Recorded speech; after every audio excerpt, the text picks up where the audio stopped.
Bab 3. Aku mengira upacara pemandian di pekuburan itu adalah syarat terakhir sebelum seorang gadis sah menjadi ronggeng. Ternyata aku salah. Orang-orang Duku Paruk mengatakan bahwa Serintil masih harus menyelesaikan satu syarat lagi. Sebelum hal itu terlaksana, Serintil tak mungkin naik pentas dengan memungut bayaran.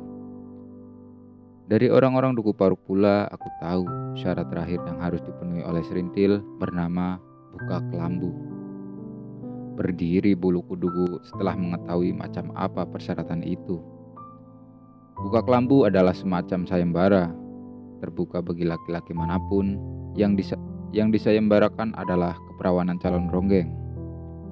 Laki-laki yang dapat menyerahkan sejumlah uang yang ditentukan oleh dukun ronggeng berhak menikmati virginitas itu. Keperawanan Serintil yang disayembarakan, bajingan, pikirku. Aku bukan hanya cemburu, bukan pula hanya sakit hati karena aku tidak mungkin memenangkan sayembara akibat kemelaratanku serta usiaku yang baru 14 tahun.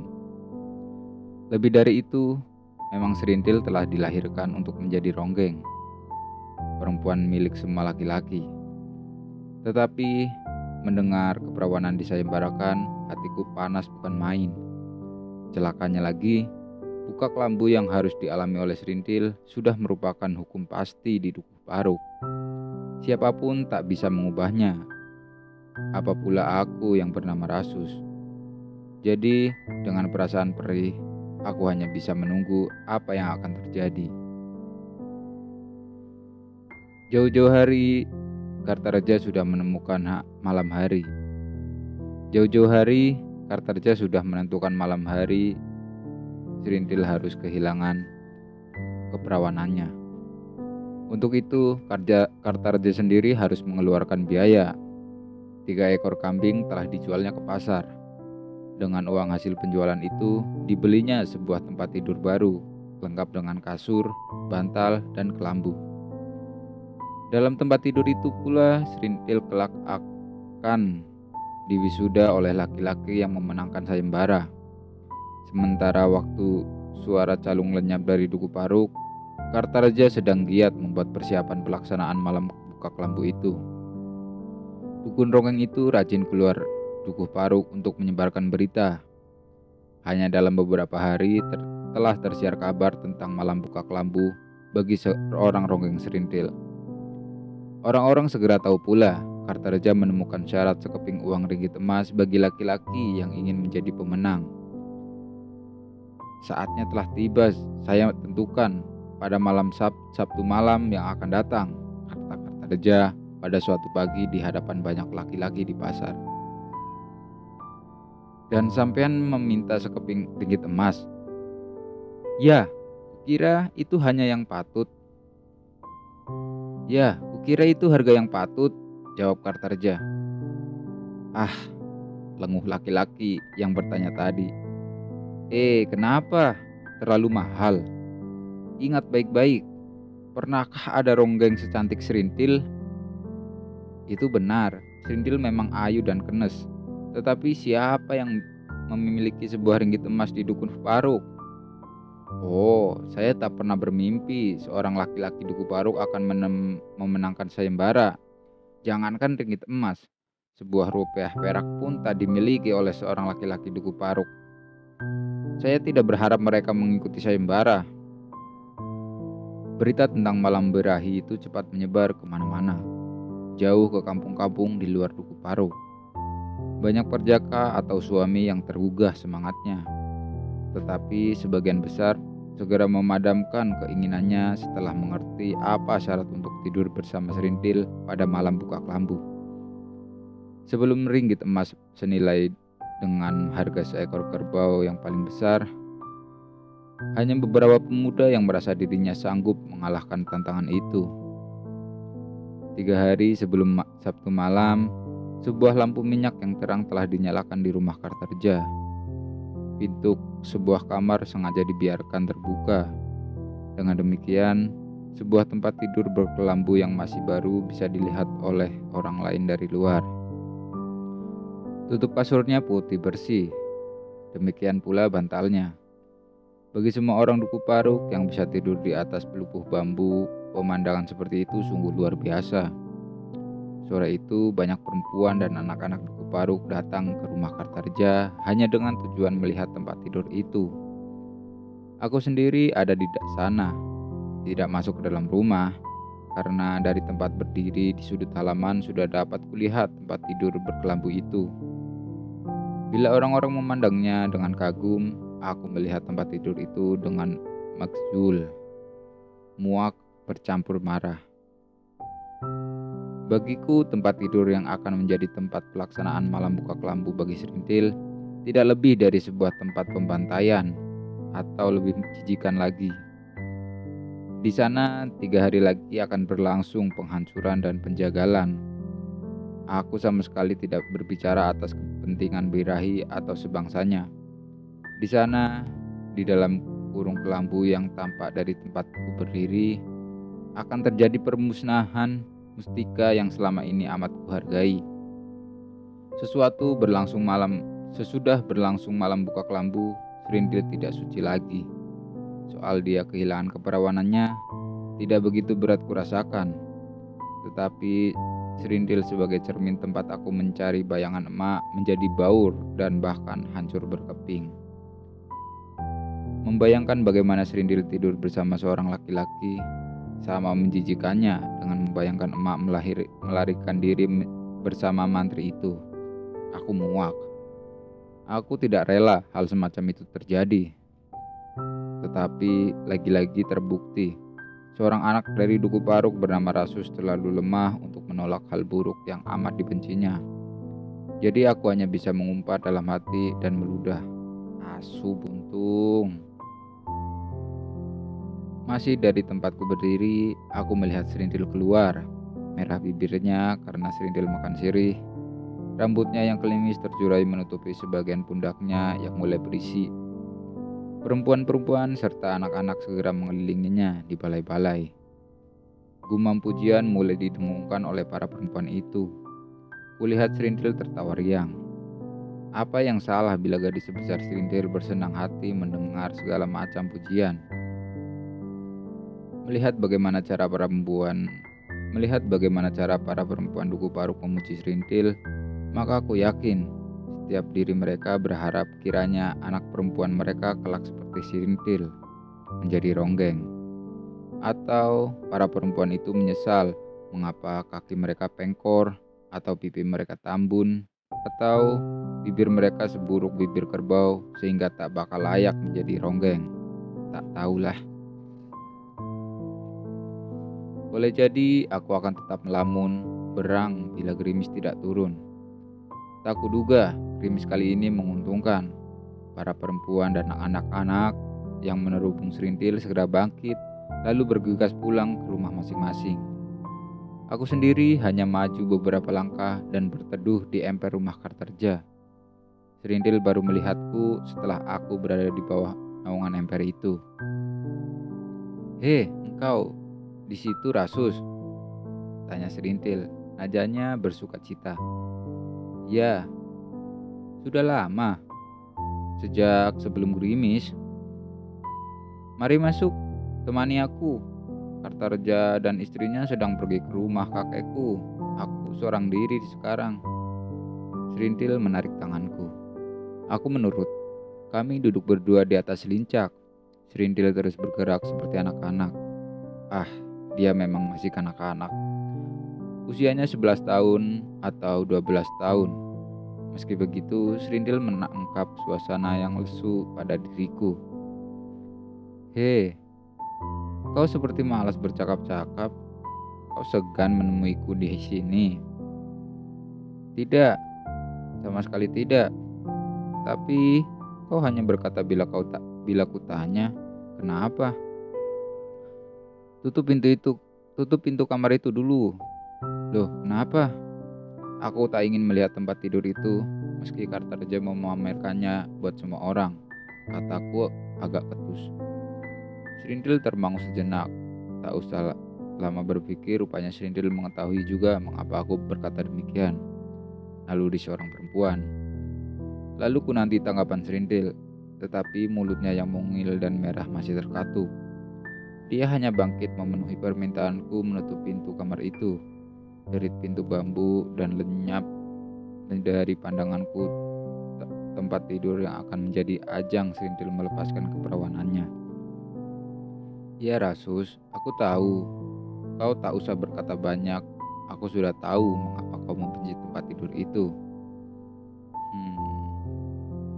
Dan kau tahu bahwa aku senang menjadi rongkeng, bukan? Lalu, ya, aku hanya ingin bertanya padamu, bagaimana perasaanmu menghadapi saat Sabtu malam itu?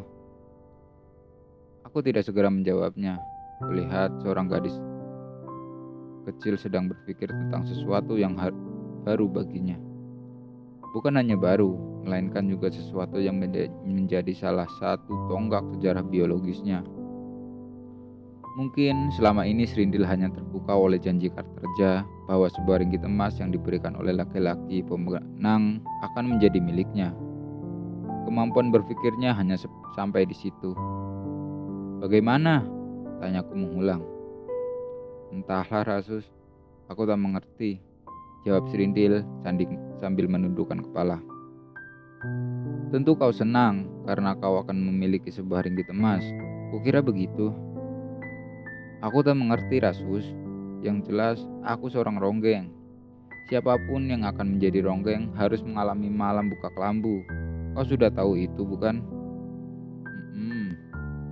Atau begini Rasus, bukankah kau telah disunat? Sudah 3 tahun. Kenapa?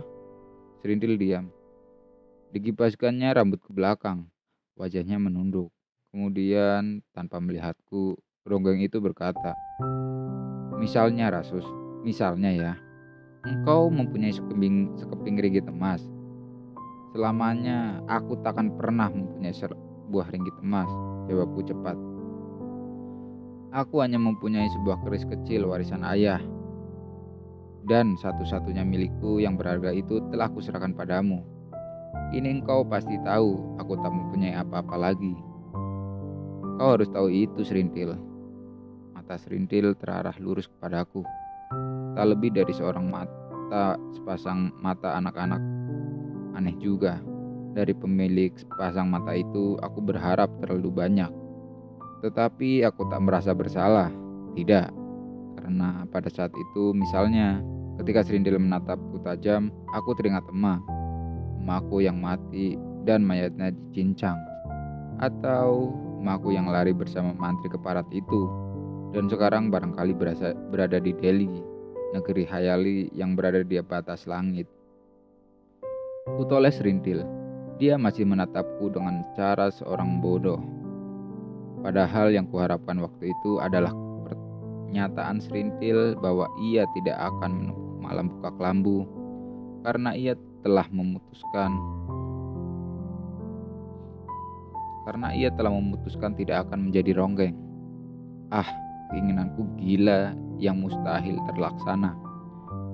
Lucunya aku menyadari hal itu sebaliknya. Suasana yang bisu membuatku tak betah. Serintil pun kulihat gelisah di tempatnya. Aku tak tahu apalagi yang patut ku perbuat atau layak ku katakan kepada Serintil. Jadi aku bangkit tanpa terucap barang sepatah kata dan berjalan ke arah pintu. Engkau mau kemana Rasus? Kata Serintil. Pulang. Jadi engkau mau pulang? Ya. Jadi engkau mau pulang Rasus? Di luar masih gerimis loh, ujar Serintil di belakangku. Aku terus berjalan. Lepas di halaman, kain sarung kututupkan ke atas kepala. Ketika membalikkan badan, kulihat Serintil masih berdiri di bawah atap emper. Sebenarnya aku tidak meninggalkannya dengan sepenuh hati. Tetapi aku terus berjalan. Sampai di rumah, aku langsung merebahkan diri di atas lincak. Hujan turun makin lebat. Alam menghiburku dengan tiris lembut, menyapu tubuhku tergulung kain sarung. Aku tidur melingkar seperti terenggiling. Dengan demikian, panas tubuhku akan terkendali. Tidur di atas pelubuh malam hari hujan, kenangan yang tak terlupakan bagi anak-anak Dukuh Paruk. Aku terlena, larut dalam perjalanan alam pedukuhan kecil itu. Jumat malam, kemarau sungguh-sungguh telah berakhir. Siang hari hujan turun amat lebat. Lapisan lumpur yang telah berbulan-bulan mengeras seperti batu, kini terendam air. Sawah luas yang mengelilingi Dukuh Paruk tergenang. Dukuh Paruk menjadi pulau. Hanya jaringan pematang tampak berbentuk kotak-kotak persegi yang sangat banyak. Tetapi tanah pematang rapuh dan longsor bila terinjak kaki. Burung beluak, kuntul, dan terintil muncul kembali. Selama kemarau, mereka mengungsi di tanah-tanah paya di Muara Citandui. Sebentar rumpun-rumpun bambu di Dukuh Paruk akan ramai oleh berbagai burung air. Mereka berkembang biak di sana, seperti dilakukan oleh nenek moyang mereka entah sejak berapa abad yang lalu. Dukuh Paruk akan melewati bulan-bulan yang lembab. Lumut akan tumbuh pada dinding bambu atau tiang kayu yang basah. Jamur akan tumbuh pada kayu mati atau dahan yang lapuk. Cacing menjalar ke emper-emper. Orong-orong membuat galur-galur di bawah tanah, menerobos bawah dinding, dan berakhir di bawah balai-balai. Kutu air dan kudis akan kembali merajalela pada kaki dan tangan anak-anak Dukuh Paruk, dan orang-orang di sana akan menerimanya sebagai kebiasaan alami. Selagi Dukuh Paruk berhiaskan genangan air di mana-mana, menjelang senja kelihatan seorang pemuda sedang bergegas ke sana. Doer, pemuda itu, tidak mempedulikan pematang panjang yang becek. Dia terus berjalan, cekat-cekat bunyi telapak kaki ketika diangkat dari lumpur. Kain sarung tidak dipakainya, melainkan disilangkan di pundak. Bila dipakai kain sarung, Doer pasti akan belepotan. Hanya satu hal yang memenuhi benak Doer, segera sampai ke Dukuh Paruk dan mengetuk pintu rumah Kartarja. Makin mendekat ke pedukuhan itu, makin terbayang olehnya akan sebuah tempat tidur berkelambu, putih, bersih, dengan kasur dan bantal yang baru. Dan yang paling penting, seorang perawan kencur yang terbaring di dalamnya. Memenangkan sayembara buka kelambu bukan hanya menyangkut rencana birahi, bukan pula hanya menyangkut sukacita mewisuda seorang perawan, melainkan juga kebanggaan. Doer sungguh-sungguh berharap kelak orang akan bergunjing. Ternyata Doer bukan pemuda sembarangan. Dialah orang yang memenangkan sayembara buka kelambu bagi Ronggeng Serintil. Menginjak tanah Dukuh Paruk, hati Doer makin kacau. Hari sudah benar-benar gelap, lampu-lampu telah dinyalakan. Langit pekat meski hujan belum lagi turun. Selagi tanah basah, jangkrik dan kasir malas berbunyi.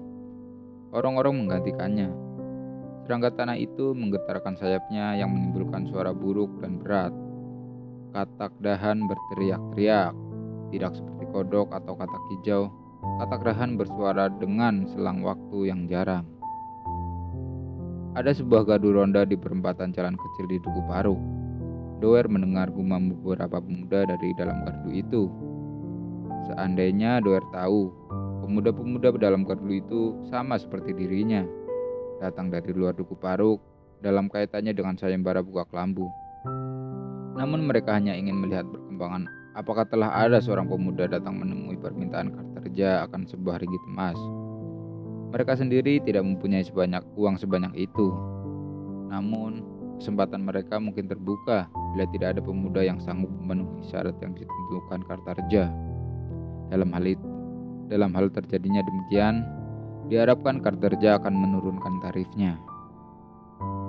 Tidak seperti malam-malam sebelumnya, rumah Kartarja sudah sepi sejak sore. Dukun Ronggeng itu telah mengusir anak-anak yang datang. Tetapi orang-orang tua tidak perlu kena usir. Mereka, orang-orang Dukuh Paruk, telah maklum Kartarja sedang menghadapi hajat penting dan tidak ingin mengganggunya. Sinar lampu mengenai tubuh Doer ketika dia mencapai halaman rumah Kartarja. Pemuda itu berhenti sejenak. Dari sana Doer dapat melihat Kartarja sedang duduk seorang diri, mengepulkan asap rokoknya. Di samping makan sirih, kakek itu juga perokok yang kuat. Sesungguhnya Kartarja telah gelisah, namun perasaan itu tertutup oleh ketenangannya. Sudah Jumat malam, seorang pemuda pun belum juga datang memenuhi harapannya, menyerahkan sekeping ringgit emas bagi keperawanan Serintil. Alangkah malunya bila sayembara buka kelambu yang kuselenggarakan tidak berhasil. Sia-sialah 3 ekor kambing yang telah kujual, pikir Kartarja seorang diri. Tetapi lamunan Duku Ronggeng itu terhenti ketika pintu depan berderit. "Kula nuwun," Doan mengucapkan salam. "Mangga," jawab Kartarja. Dijulurkannya lehernya sambil menyimpitkan mata. Sinar lampu membuat matanya silau. "Oh, mari masuk." Doar melangkah di bawah tatapan Kartarja, lalu duduk. Berderit bunyi pelupuk lincak yang didudukinya. Kartarja segera tahu tamunya datang dari jauh karena mendengar napas Doer yang terengah-engah. "Engkau kelihatan lelah. Dari mana engkau datang, nak?" tanya Kartarja membuka percakapan. "Dari Pecikalan, Nek. Nama saya Doer." "Wah, Pecikalan. Alangkah jauhnya." "Iya, Kek. Itulah. Jauh-jauh saya datang karena saya mendengar kabar tentang buka kelambu, bukan?" "Benar, Kek. Waktunya besok malam. Kau sudah tahu syarat yang kuminta?" tanya Kartarja tanpa melihat tamunya. "Saya sudah tahu, sebuah ringgit emas," jawab Doer datar. "Betul. Apakah sekarang kau telah membawanya?" Doer tersipu. Dia tidak berani mengangkat muka. Kartarja melepas napas panjang. Dalam hati dia mengeluh karena belum juga muncul sebuah ringgit emas yang diinginkannya. "Wah, Kek," kata Doer akhirnya. Pada saya baru ada 2 buah rupiah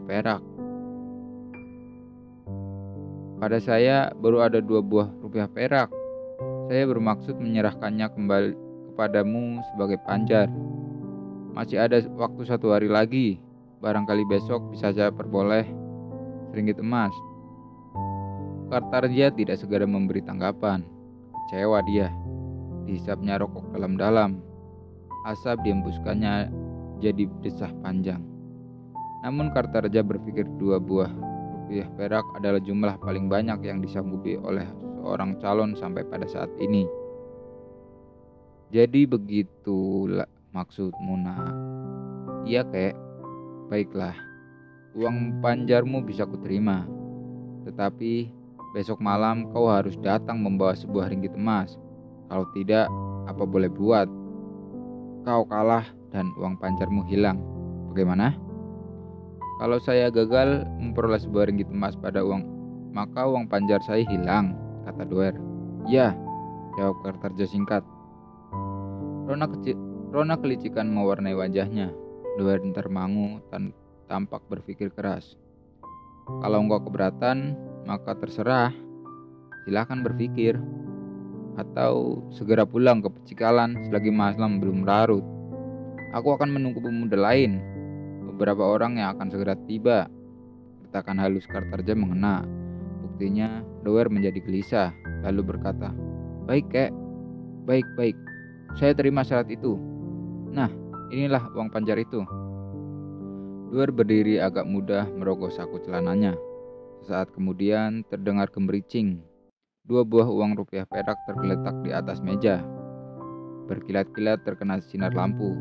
Kartarja meraupnya, lalu memasukkannya ke dalam saku diikat pinggangnya.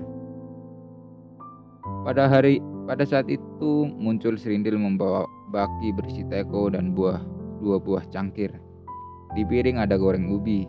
Ketika meletakkan hidangan itu, Serintil menggigit bibir. Sekalipun dia tidak mengangkat muka ke arah Doer, membuat hati pemuda dari Pecikalan itu malah penasaran. Kartarja tersenyum melihat Doer resah dalam duduknya. "Aku mengenal dengan sempurna setiap sudut tersembunyi di Dukuh Paruk." Ketika Kartarja bercakap-cakap dengan Doer, "Aku mendengarkannya di balik pun pisang di luar rumah. Jadi saat itu sudah kuperbolehkan gambaran pertama. Doer lah yang akan memenangkan malam buka kelambu. Aku belum mengenal perjaka percikalan itu, tetapi kebencianku kepadanya langsung melangit. Segera terbayang olehku Doer memperlakukan Serintil secara tidak senonoh dalam tempat tidur berkelambu itu. Pasti, sangat pasti, Doer tidak seperti yang aku selalu bersikap hormat kepada ronggeng itu. Bertahun-tahun lamanya aku menyusun gambaran sedikit demi sedikit sehingga terbentuk gambaran emas secara hampir lengkap pada diri Serintil. Maka Serintil mendapat tempat yang mulia dalam hidupku. Sedangkan Doer tidak demikian. Dia akan merasa telah membeli Serintil. Dalam waktu satu malam, Serintil akan menjadi barang yang sudah terbeli. Doer akan memperlakukannya sebagaimana dia suka. Bajingan tengik. Dan aku meludah sengit. Di langit tak sebuah bintang pun kelihatan. Secercah warna terang tampak di langit sebelah barat. Pastilah bulan berada di balik sana. Keremangan dan yang dibuatnya mampu memperlihatkan bayangan seekor kalong yang terbang perlahan ke selatan. Kirapnya malas, namun pasti. Lepas dari bayangan bulan, kalong itu lenyap. Perhatianku kembali kepada Doer ketika pintu depan rumah Kartarja berderit. Perjaka percikalan itu keluar. Kukira dia akan segera berusaha menepati janji yang diucapkan di depan dukun ronggeng itu. Mencari sekeping ringgit emas sampai dapat.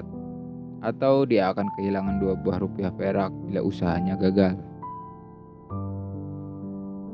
Aku tak mengerti mengapa tiba-tiba aku memutuskan keluar dari tempat persembunyian, lalu dengan diam-diam mengikuti Doer dari belakang.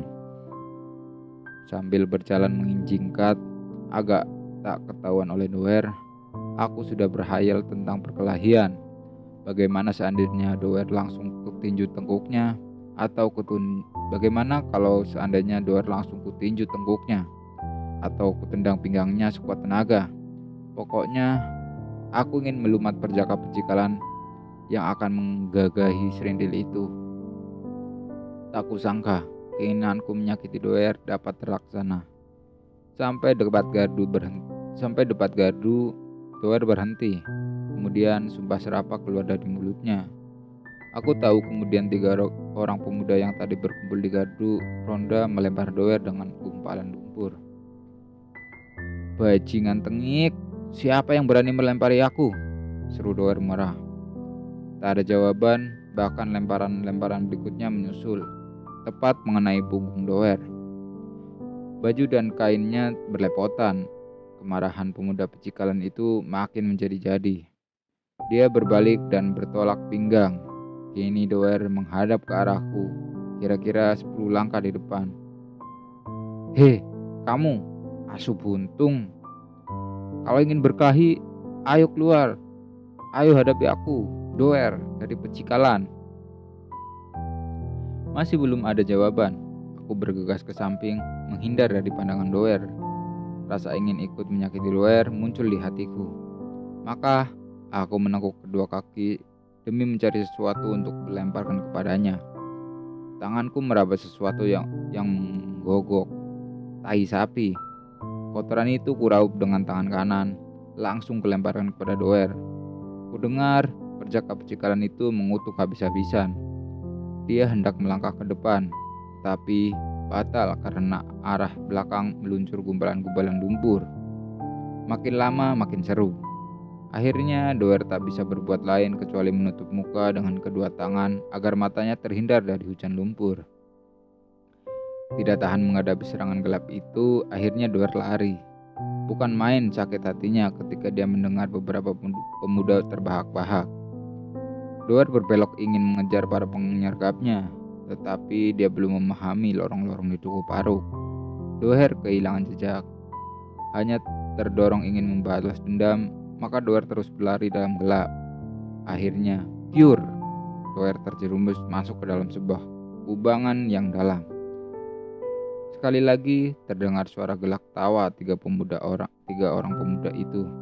Sebaliknya, Doer berteriak-teriak seperti orang kesurupan. Tak ada yang peduli pada Doer yang menggapai-gapai tangannya dari dalam kubangan itu. Ketika akhirnya ia berhasil naik, seluruh badannya basah kuyup dan kotor. Perjaka Pecikalan masih bertambah sakit hati karena dia mendengar para penyerang menertawakannya.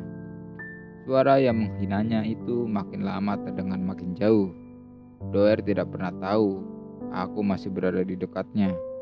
Maka aku masih sempat mendengar Doer mengeluh, "Bajingan, asu puntung." Hari Sabtu tiba, hari yang sangat mengesankan karena batinku ternista luar biasa. Kukira aku takkan pernah berhasil melukiskan pengalaman batinku secara memadai. Hal itu mungkin karena aku tak mempunyai cukup kefasihan, atau karena orang takkan bisa percaya akan penderitaan batin seorang anak duku paruk yang bernama Rasus, yang dalam hidupnya mempunyai emak hanya dalam angan-angan. Serintil yang entah bagaimana dalam banyak hal kuanggap sebagai jelmaan emak, sore nanti akan dirusak. Kukatakan begitu meski sesungguhnya tidak demikian. Bagiku, setelah serindil dijual dengan harga sebuah ringgit emas, dia bukan serindil lagi, melainkan seorang ronggeng duku paruk. Tidak lebih, hanya seorang ronggeng duku paruk. Takkan dapat kuandaikan sebagai diri emak lagi. Serasa aku akan kehilangan emak buat kedua kali. Andaikan ada orang percaya akan kegetiran yang melanda hatiku, atau andai kata ada seorang yang mau kuajak berbicara tentang masalah ini, boleh jadi kesedihanku bisa terbagi. Tetapi hanya dirikulah yang tahu dan merasakan segalanya. Bahkan aku begitu yakin Serindil tidak tahu persis kemalangan apa yang kurasakan bila ia sudah terbeli dengan sebuah ringgit emas. Seperti pernah kukatakan sebelumnya, Serindil lahir di duku paruk untuk menjadi ronggeng. Maka dengan rela hati dia akan menjalani malam buka kelambu, apa pula dengan kemungkinan baginya memiliki ringgit emas. Katakanlah pagi itu seperti biasa aku keluar melepaskan kambing-kambing, tetapi sesungguhnya binatang-binatang itu telah lama kutelantarkan. Pagi itu pun aku tak peduli kambing-kambingku memasuki ladang orang. Aku sendiri duduk di pinggir kampung memandang amparan sawah yang penuh air. Di atasku pada pucuk pohon sengon hinggap 3 burung kokot, 1 jantan, 1 betina, dan anak mereka yang selalu menggibas-gibaskan sayap minta makan. Salah seorang induk burung itu segera menukik ke bawah bila melihat capung dan belalang terbang, kemudian hinggap lagi di tempat semula. Serangga tangkapannya dihancurkan bukan untuk dirinya, melainkan untuk anak mereka. Citra sebuah keluarga yang utuh. Kukira emak pun akan berlaku seperti induk burung keket itu. Dia akan melindungiku, mencarikan makan selagi aku masih anak-anak.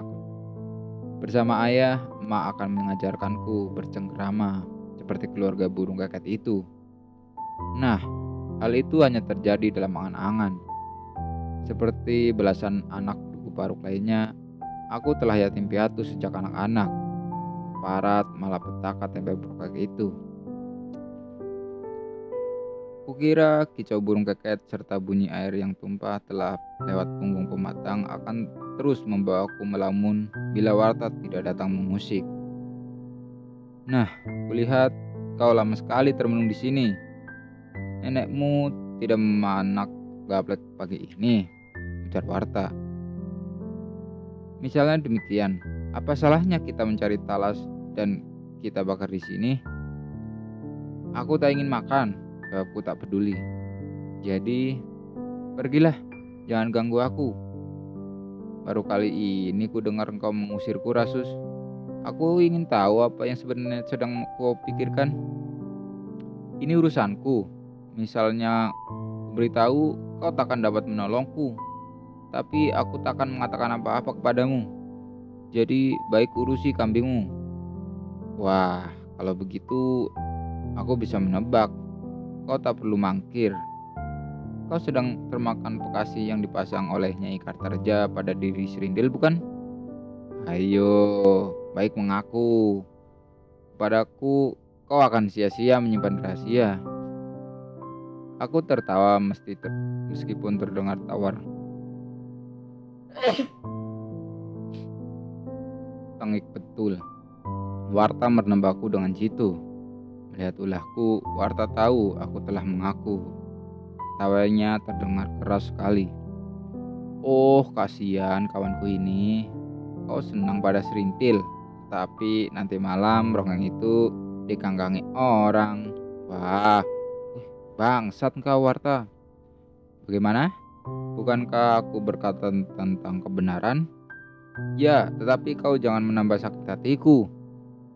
Rasus, kau boleh sakit hati, kau boleh cemburu. Tetapi selagi kau tak mempunyai sebuah ringgit emas, semuanya akan menjadi sia-sia. Iya kawan, namun sesungguhnya kau dapat memberi sedikit hiburan padaku. Bertembanglah seperti biasa. Tidak sulit membuat Warta mau kembali bilang orang bahwa menyediakan.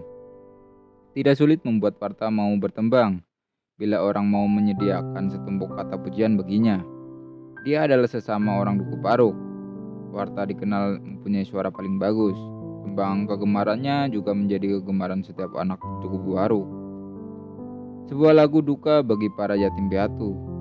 Orang takkan menemukan siapa penggubah lagu itu yang mampu mewakili nestapa anak-anak yang di dunia tanpa ayah dan emak. Lagu yang menjadi terkenal di Duku Paruk semenjak belasan anak kehilangan kedua orang tua akibat racun tempe bongkrek 11 tahun yang lalu.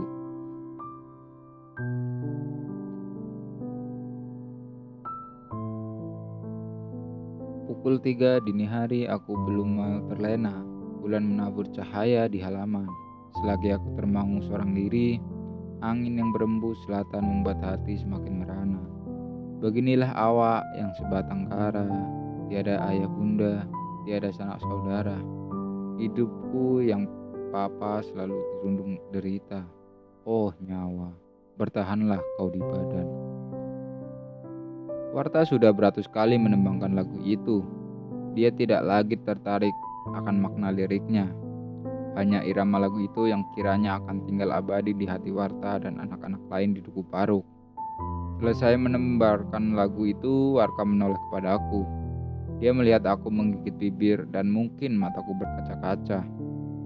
Loh, ujar Warta tak mengerti. Apa pula arti semua ini? Tidak apa-apa Warta, percayalah. Sahabatku, tak ada yang salah pada diriku. Aku terharu. Suaramu memang bisa membuat siapapun merasa begitu terharu. Hanya itu, bagaimana dengan serintil yang akan diperkosa nanti malam? Jangkrik. Meski aku menanggapi kata-kata Warta dengan senyum, namun sesungguhnya hatiku dibuatnya perih, sangat perih. Sehingga aku tak bisa berkata-kata lagi, hanya umpatan dalam hati.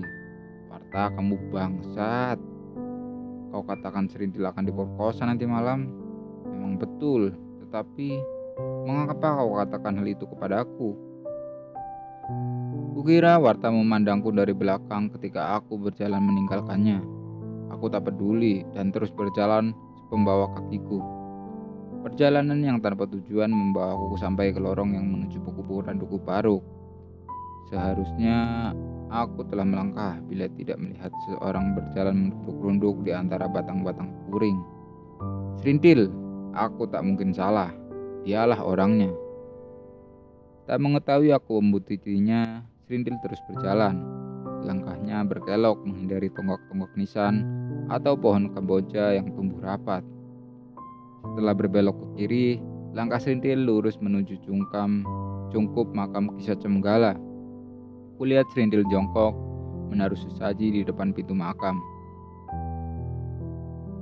Ketika bangkit dan berbalik, rongeng itu terperajat. Aku berdiri hanya 2 langkah di depannya. Hei, kau Rasus? Aku mengikutimu. Aku disuruh Nyai Tirtarja menaruh sesaji di sini. Bukankah malam nanti? Cukup. Aku sudah tahu malam nanti kau harus menebu kak lambu. Aku memotong cepat. Habis berkata demikian, aku melangkah pergi. Tapi Serintil menarik bajuku. Rasus, hendak kemana kau? Pulang. Jangan dulu. Jangan merajuk seperti itu. Kita bisa duduk-duduk sebentar di sini, tanyaku. Ternyata aku tak menolak ketika Serindil membimbingku duduk di atas akar beringin. Tetapi baik Serindil maupun aku lebih suka membungkam mulut. Meskipun rongga yang kecil itu merasa sedang menghadapi seseorang anak laki-laki yang akan mengalami kekecewaan. Serindil pasti tahu aku menyukainya. Jadi dia tahu pula bahwa malam buka kelambu baginya menjadi sesuatu yang sangat kubenci. Hanya itu.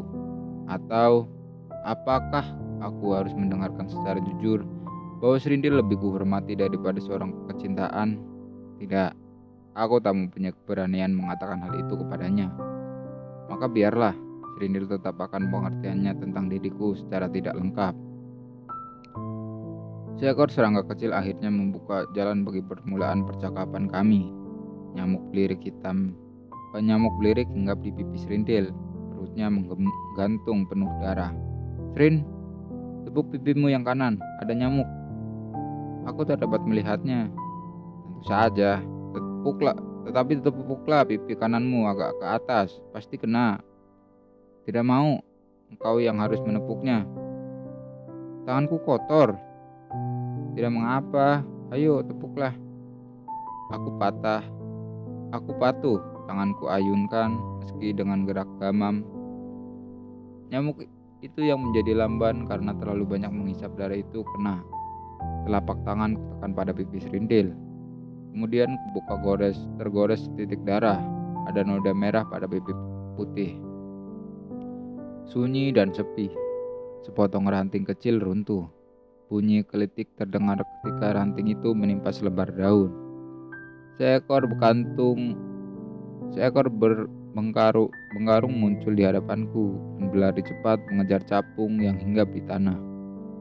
Kelengangan berlanjut karena aku dan Serindil membisu kembali. Angin bertiup lambat, suara belalang kerik menyambutnya dari lereng sempit di sebelah selatan pekuburan. Entah Serindil, tetapi aku dalam kelengangan pekuburan Duku Paruk merasa menjadi seekor seonggok benda alam. Tiada benda yang batu-batu berlumut di hadapanku, atau dengan berpuluh nisan cadas yang terpaku mati dan serentak memenuhi perkuburan itu. Boleh jadi pada saat itu akal budiku berhenti, kehendak alami menghentikannya. Aku tak bergerak sedikit pun ketika Serindil merangkulku, menciumku. Nadanya terdengar cepat. Kurasakan telapak tangannya berkeringat. Ketika menoleh ke samping, kulihat wajah Serindil tegang. Sejujurnya aku tidak menyukai Serindil dengan keadaan seperti itu. Meski aku tidak berpengalaman, tetapi dapat kuduga Serindil sedang dicekam rencana birahi. Tanpa melepas lingkaran tangannya di pundakku, Serindil menoleh sekeliling. Dia was-was ada orang lain di sekitar tempat itu. Sebenarnya Serindil tak usah terlalu curiga. Pohon-pohon puring dan kamboja mengelilingi kuburan Duku Paruk menjadi pagar yang sangat rapat.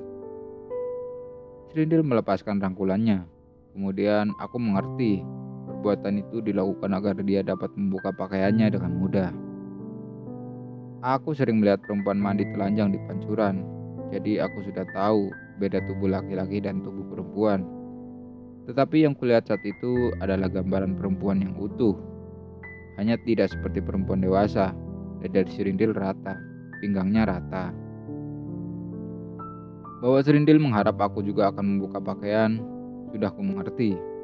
Andai kata aku adalah Darsun atau Warta, semuanya sudah kulakukan. Malah aku menjadi pihak pertama yang mengambil Prakasa. Nah, aku bukan Darsun, bukan pula Warta. Aku Rasus, anak yang merasa paling malang karena emaknya tanpa kepastian. Emak mati oleh racun tempe bongkrek, kemudian mayatnya dicincang, atau emak masih hidup dan meninggalkan kami, lari bersama manti keparat itu. Tidak pasti mana yang benar, dan kepastian itu selalu membuatku hampir gila. Rasanya sebagai anak laki-laki tak ada yang salah pada tubuhku. Melihat Serindil telanjang bulat di hadapanku, aku teringat kambing jantanku bila sedang berahi. Jantung memompa darahku segala penjuru. Pada bagian organ tertentu, arteri begitu padat berisi darah sehingga mengembung dan menegang. Kehendak alam terasa begitu perkasa menuntutku bertindak. Serintil menarik tanganku.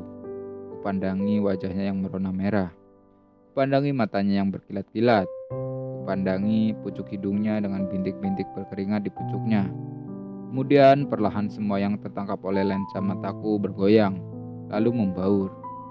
Bayangan seorang serintil melenyap. Yang muncul menggantikannya adalah Halimun. Aku percaya, hanya aku yang sejak anak-anak menghayalkan demikian dalam tentang seorang emak karena sangat ingin melihatnya. Hayalan demikian yang hampir sepanjang usia akhirnya mampu menandatangani ilusi bahwa yang berdiri telanjang di depanku bukan serintil, bukan pula Ronggeng Duku Paruk, melainkan perempuan hayali yang melahirkan diriku sendiri. Di sana, di bagian dada kulihat sepasang puting di mana aku menetek hampir selama 2 tahun. Di sana, di balik pusar, aku pernah bersemayam selama 9 bulan dalam rahimnya. Dan ketika aku melihat jalan yang kulewati ketika lahir, mataku berkunang-kunang. Badanku basah oleh keringat dingin. Kemudian aku tak bisa berbuat lain kecuali menutup muka dengan 2 telapak tangan. Rasus, kau tak apa? Rasus, kau tak mau? Tanya serintil dengan suara hampir tak kudengar. Takkan ada orang melihat kita di sini. Serin, ini tanah pekuburan, dekat dengan makam Kisah Cenggala pula. Kita bisa kualat nanti, jawabku. Dalih yang sangat gemilang mendadak muncul di otakku. Kulihat serintil termangu. Napasnya masih memburu. Rona wajahnya berubah, terkesan rasa kecewa. Ronggeng Duku Paruk itu tetap berdiri seperti batu-batu nisan di belakangnya, tanpa bergerak. Kita tak bisa berbuat senonoh di sini, kataku sambil membenahi pakaian serintil. Ya, tapi kau sungguh bangsat. Maafkan aku, Serin. Sungguh, aku minta engkau jangan marah kepadaku, kataku menirukan cara seorang kacung yang minta belas kasihan kepada majikannya. Dengan sabar, kutunggu sampai serintil tenang kembali. Mukanya yang tegang perlahan-lahan kembali seperti biasa. Ya Rasus, aku tidak marah. Itulah seharusnya. Apalagi bila kita mengingat cerita itu. Kau benar. Untung kau memperingatkan aku. Kalau tidak, entah apalah jadinya. Cerita yang kumaksud adalah sebagai dongeng yang hanya dimiliki oleh Duku Paruk. Konon, menurut dongeng tersebut, pernah terjadi sepasang manusia mati di pekuburan itu dalam keadaan tidak senonoh. Mereka kena kutuk setelah berzina di atas makam Kisah Cenggala. Semua orang Duku Paruk percaya penuh akan kebenaran cerita itu, kecuali aku, yang meragukan dan curiga itu hanya salah satu usaha melestarikan keangkeran makam moyang orang Duku Paruk. Tak kusadari betul berapa lama aku berdua serintil berada di dalam kelengangan pekuburan Duku Paruk. Dari tempatku duduk, aku tak melihat matahari. Kelimbunan beringin menghalanginya. Meski tak tahu hendak berbuat apa, kukira kami masih akan tinggal lama di pekuburan itu. Tapi aku mendengar sayup-sayup orang memanggil. Aku tak lupa, itulah suaranya Nyai Kartarja. Aku harus pulang, Rasus. Nyai Kartarja memanggilku. Sudah terlalu lama aku pergi. Hanya anggukan kepala yang bisa kuberikan sebagai tanggapan. Serintil bangkit, kemudian berjalan berkelok-kelok menghindari tonggak-tonggak nisan. Rumpun-rumpun puring bergoyang, tersibak oleh serintil yang berjalan cepat. Kupu-kupu berterbangan dari pohon kamboja yang sedang berbunga. Aku berdiri memandang serintil yang tampak hilang, terhalang pepohonan. Sampai di tempat terbuka, tampaklah seorang ronggeng itu berlari. Rambutnya terburai ke belakang. Ada sesuatu terasa lenyap dari hatiku. Dan aku tak tahu benar apakah itu. Sore hari paling getir yang pernah ku alami. Pulang dari pekuburan, aku tidak masuk ke rumah. Nenek yang memanggil-manggil karena hidangannya bagiku terbengkalai sejak siang tak kuhiraukan. Aku duduk Aku duduk dekat kandang kambing memperhatikan burung-burung beluak yang pulang ke pucuk-pucuk bambu di Duku Paruk atau lengkung biang lala di langit sebelah barat. Pagelaran alam yang damai dan indah, tapi aku tidak bisa menikmatinya. Sebuah sisi di hatiku yang mampu menangkap bentuk-bentuk keindahan tertutup oleh rasa gelisah karena beberapa jam mendatang serintil bukan lagi serintil. Aku sadar betul diriku terlalu kecil bagi alam, bahkan bagi Duku Paruk yang sempit itu. Maka segalanya berjalan seperti biasa. Kusaksikan matahari tenggelam, puluhan ekor kampret dan kalung keluar mendaulat langit Duku Paruk, menggantikan burung layang-layang dan burung-burung lainnya. Pelita-pelita kecil mulai dinyalakan, menerangi beranda-beranda yang terbatas di dinding bambu. Nyamuk dan agas terbang berputar-putar mengelilingku. Hari benar-benar telah menjadi gelap dan aku bergerak masuk ke rumah. Duku Paruk seperti hendak berangkat tidur. Anak-anak tak satu pun berkelihatan. Bahkan suara mereka tiada lagi terdengar. Hanya sesekali terdengar keributan kecil di kandang kambing. Mereka gelisah oleh sengatan nyamuk.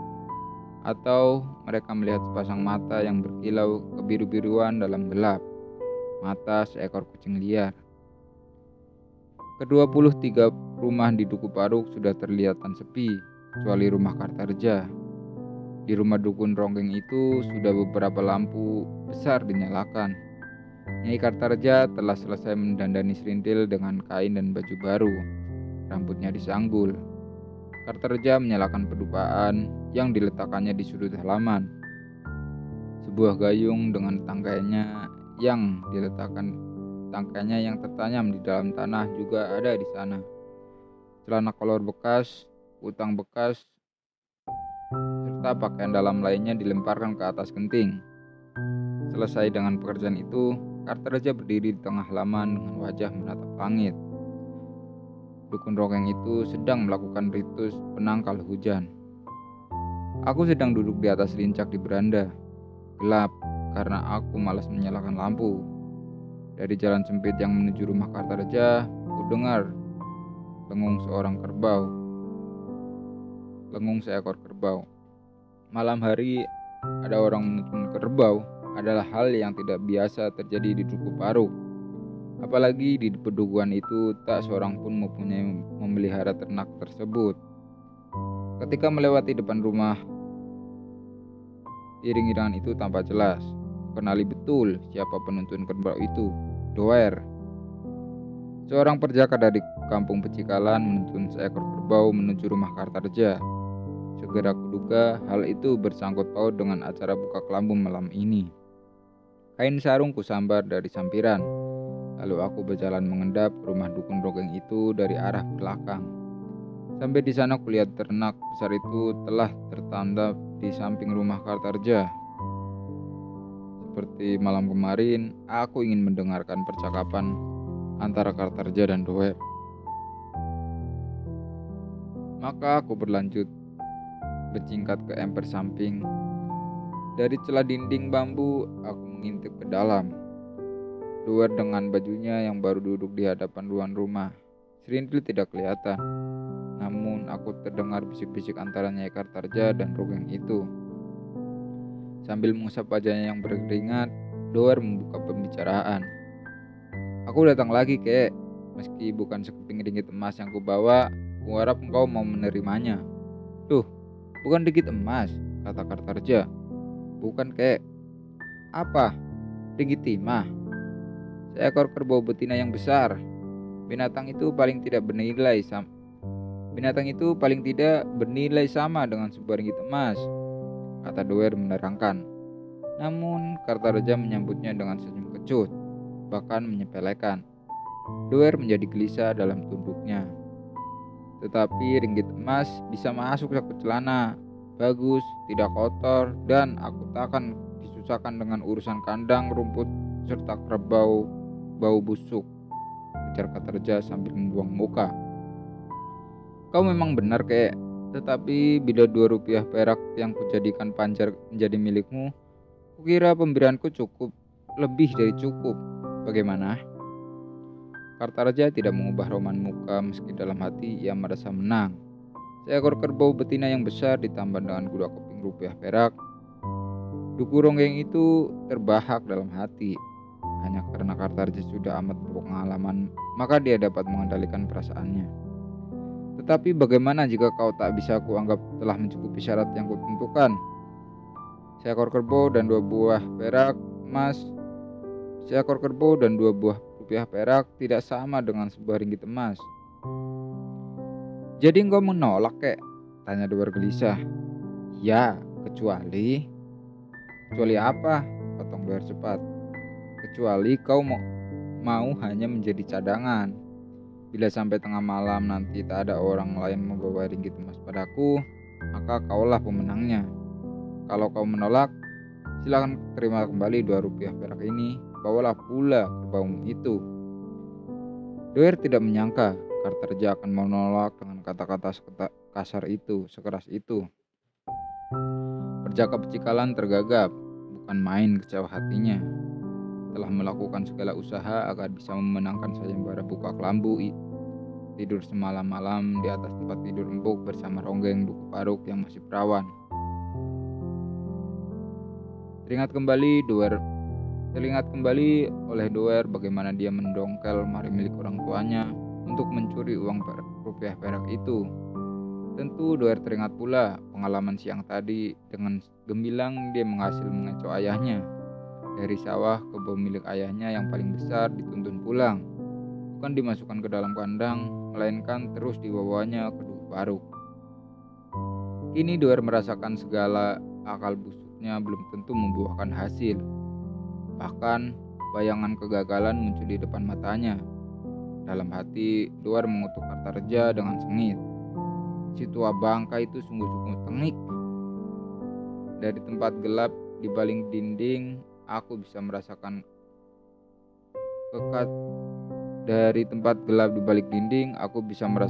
kekakuan antara Doer dan Kartarja. Di antara keduanya tidak terjadi percakapan lebih lanjut. Doer merasa berat menerima syarat baru yang dikatakan oleh Kartarja. Sebaliknya, dukun Ronggeng itu tidak hendak mundur dari pendiriannya.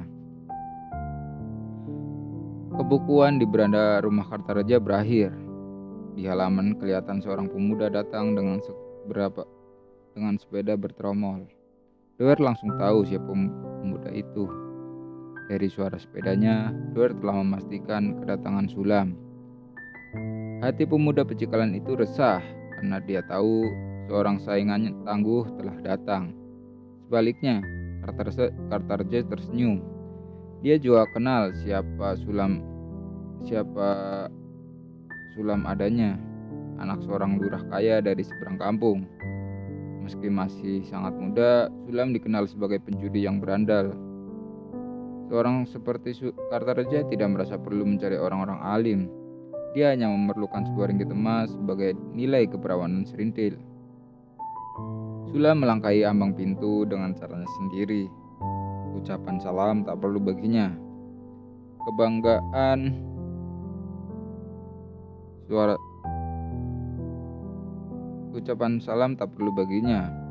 menjadi anak seorang lurah dibawanya kemana-mana. Tetapi Sulam berhenti dan tertegun sejenak ketika melihatnya seorang pemuda lain duduk di depan hadapan Kartarja. Saling tatap antara Doer dan Sulam terjadi sejenak. Melalui sorot mata masing-masing mereka saling mengejek. "Ada anak Pecikalan di sini," kata Sulam angkuh. Sebelum tuan rumah menjawab, Doer menyahut terlebih dahulu. "Ya, mengapa? Aku telah menyerahkan seekor kerbau dan 2 uang rupiah perak. Semua itu bernilai lebih dari sebuah ringgit emas," kata Doer bangga. Keterangan itu membuat Sulam penasaran. Dia tidak percaya.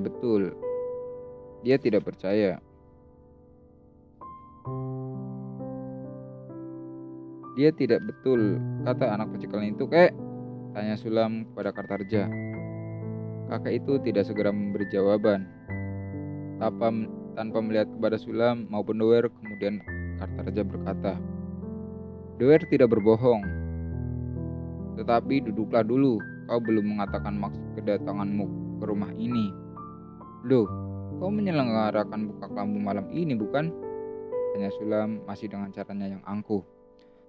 "Betul. Nah, mengapa kau bertanya kedatanganku? Kukira kau akan datang kemari bila kau tidak menjamuku dengan rokeng itu." Baiklah, baiklah. Bila demikian katamu, pasti kau sudah siap dengan sebuah ringgit emas," ujar Kartarja.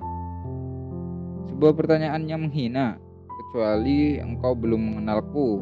Tentu saja, aku membawa ringgit emas itu, bukan rupiah perak, apalagi seekor kerbau seperti anak pecikalan itu," ujar Sulam sambil melirik ke arah Doer.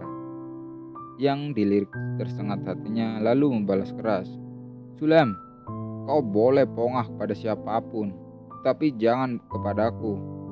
Yang hendak kuserahkan kepada Kartarja lebih mahal daripada sekedar sebuah ringgit emas.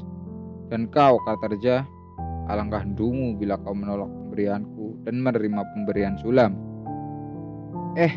Kau marah? Kaulah yang dungu. Kartarja hanya meminta ini sebagai syarat, bukan yang lain-lain, apapun bentuknya, ujar Sulam sambil memantik uang logam emas ke atas meja. Kemilau cahayanya.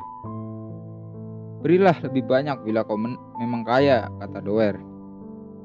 Bila sejak semula Kartarja menghendaki lebih banyak, 2 ringgit emas misalnya, pasti kupenuhi.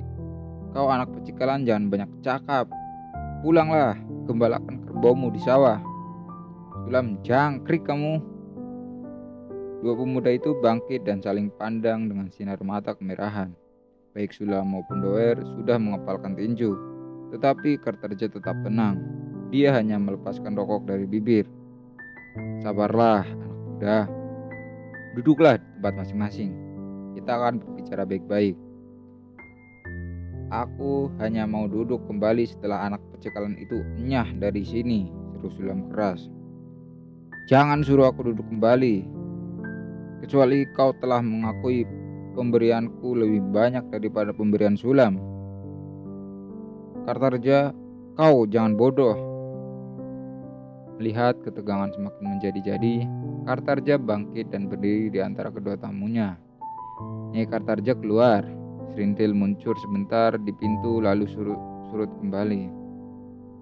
Kedua pemuda yang sedang bersih tegang sempat melihatnya.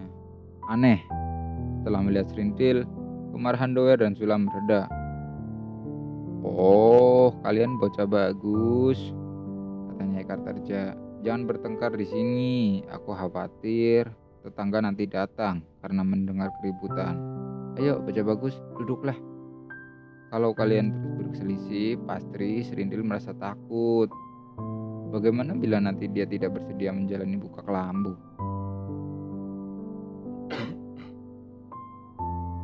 Oleh caranya yang khas, kayak seorang mucikari, Nyai Kartarja dapat memenangkan Sulam dan Doer. Keduanya duduk kembali, masing-masing dengan wajah kecut, hening. Kartarja duduk termangu, dahinya berkerut-kerut, membuktikan ada sesuatu yang sedang dipikirkannya. Kemudian kakek itu bangkit berdiri. Kata-katanya terdengar pelan, penuh wibawa. "Kalian datang membawa persoalan ke rumah ini.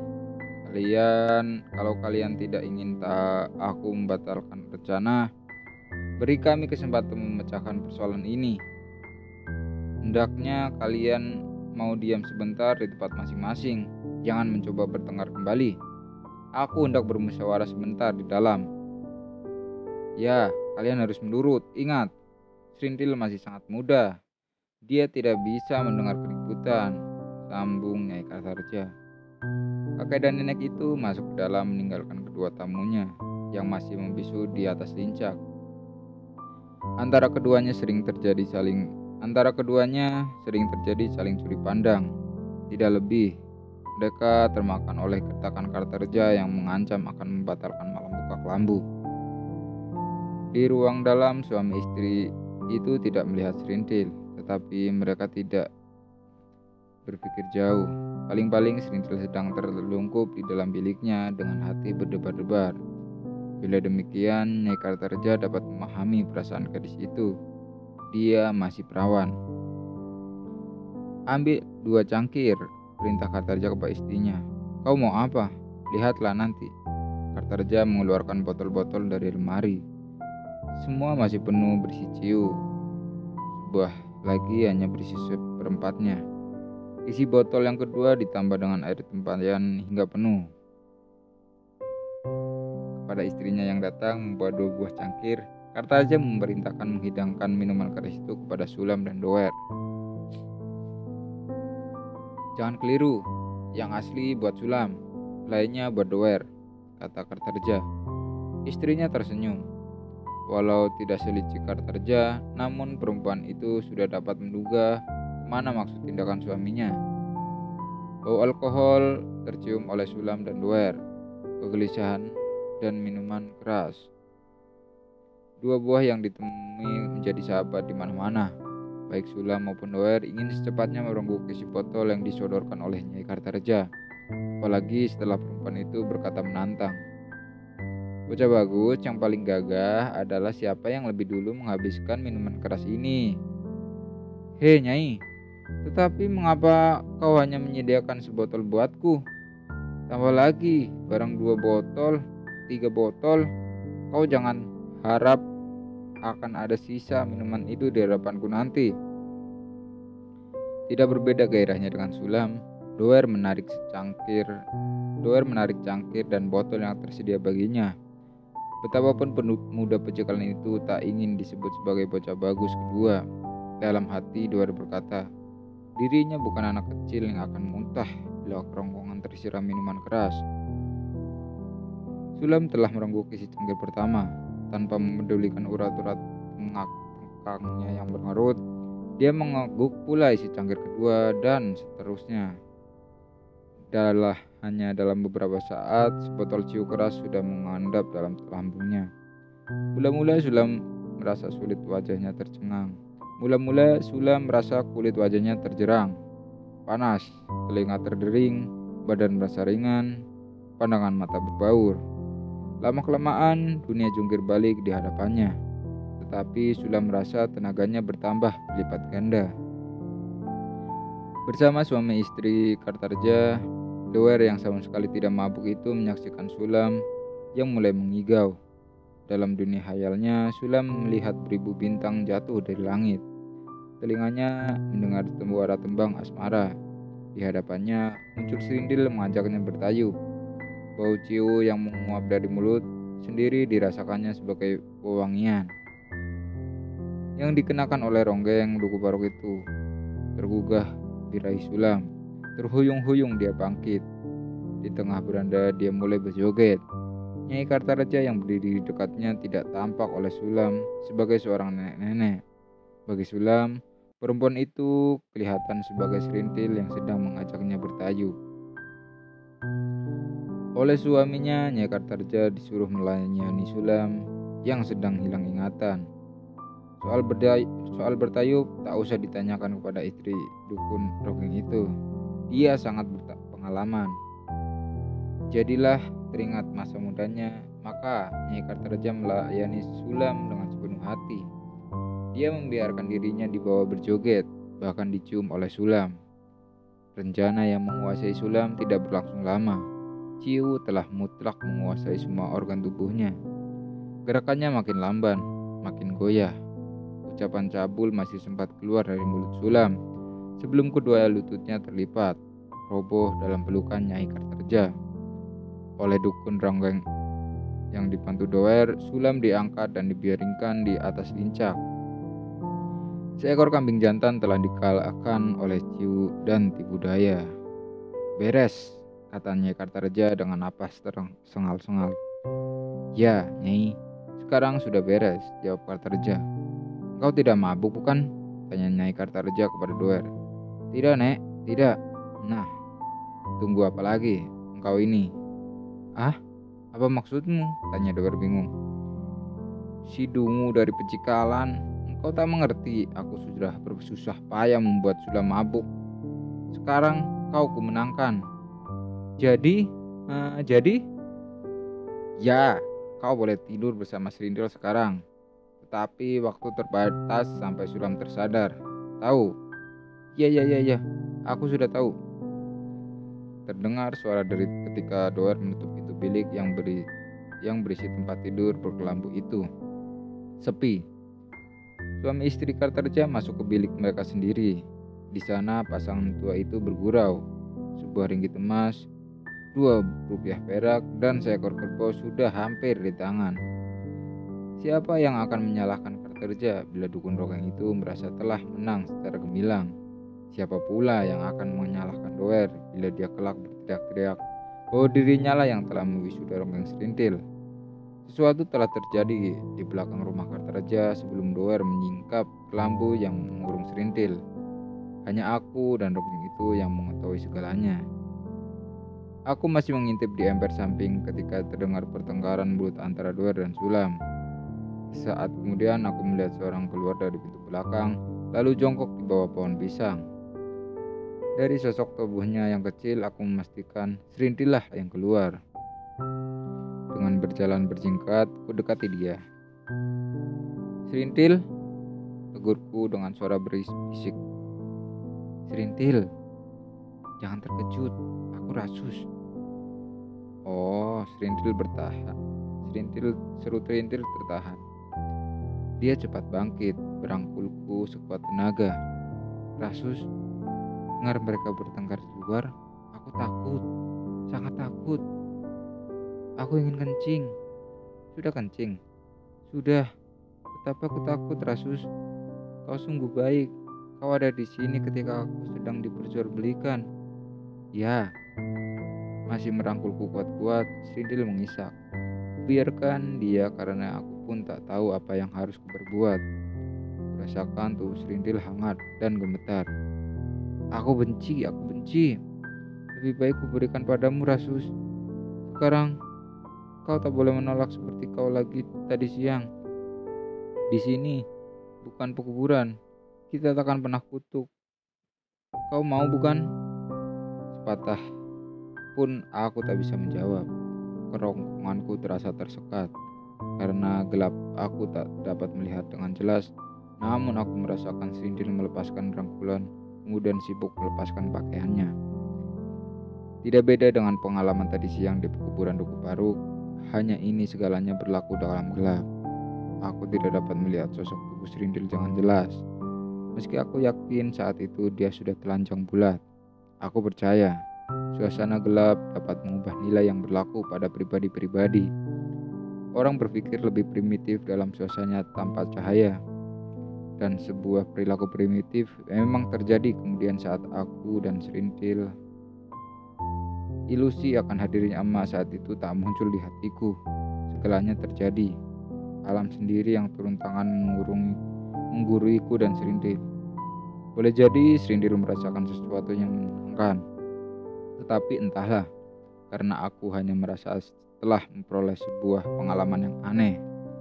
Tidak lama, ku bantu Serintil mengenakan kembali pakaiannya. Kemudian, dia ku antar sampai ke pintu. Dengan mengintip lewat celah dinding, dapat kulihat Serintil membuka kelambu dan rebah tertidur di sana. Aku sendiri pulang dengan berbagai perasaan bercampur aduk di hati. Kelak Serintil bercerita kepadaku bahwa dia segera terjaga kembali ketika Doer membangunkannya dengan dengus napas lembu jantan.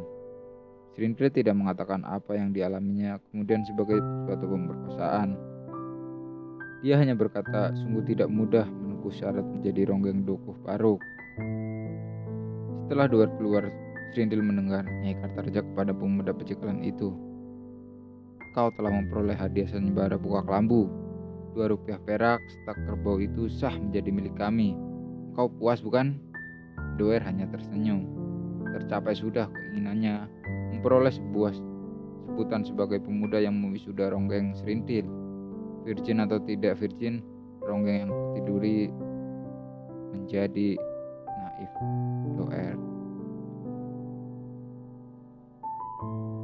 Nek, aku pulang sekarang, katanya kemudian. Pulang? Nanti dulu, jawab Nyai Kartarja. Bila nanti Sulam terjaga dan tidak melihatmu lagi di sini, dia akan merasa curiga tahu. Oh iya ya, oh. Rupanya kalian pasangan tua bangka yang licik dan tengik. Baiklah, aku mau tidur di sini. Aku pun telah lelah dan ngantuk. Suasana di rumah Katarja sunyi kembali, meskipun suami istri dukun dongeng itu tidak tidur. Rindil sendiri terbaring gelisah. Pelupuk lincak berderit-derit karena Doer belum dapat memejamkan mata. Tetapi tak beberapa lama kemudian segalanya diam. Doer yang lelah dan lemas segera pulas.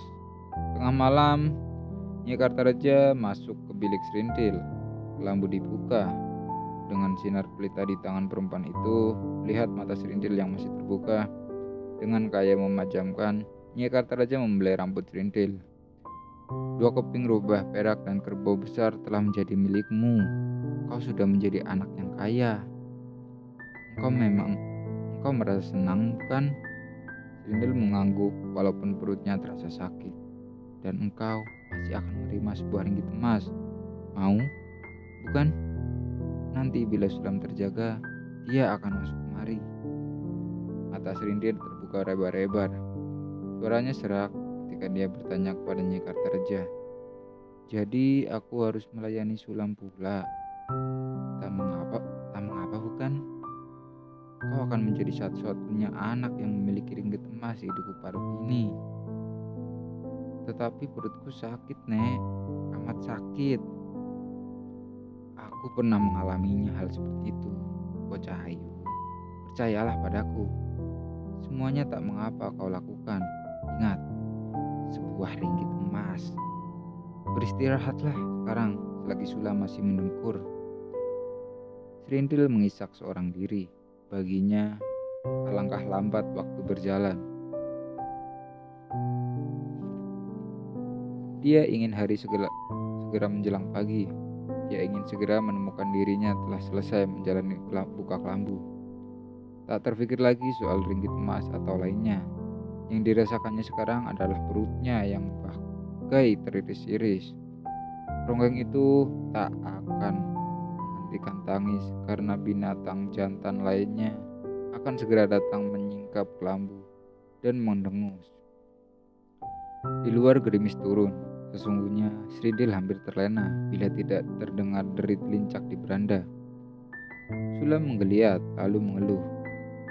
Semula Sulam akan kembali memejamkan mata, tetapi tiba-tiba mata pemuda itu terbuka selebar-lebarnya lalu bangkit. Dia duduk termangu seperti orang sedang bingung. Nyai Kartareja keluar dari biliknya, melangkah mendekati Sulam. Oh, bocah bagus, engkau sudah bangun?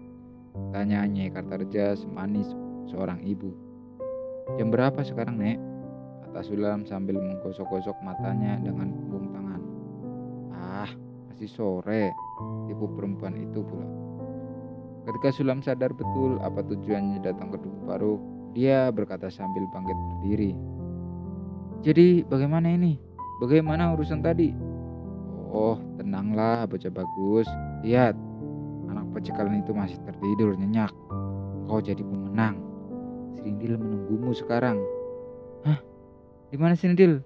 Tanya Sulam bersemangat. Duh, dia di dalam kelambu. Ayo cepat. Jangan menunggu luar terbangun. Oh iya.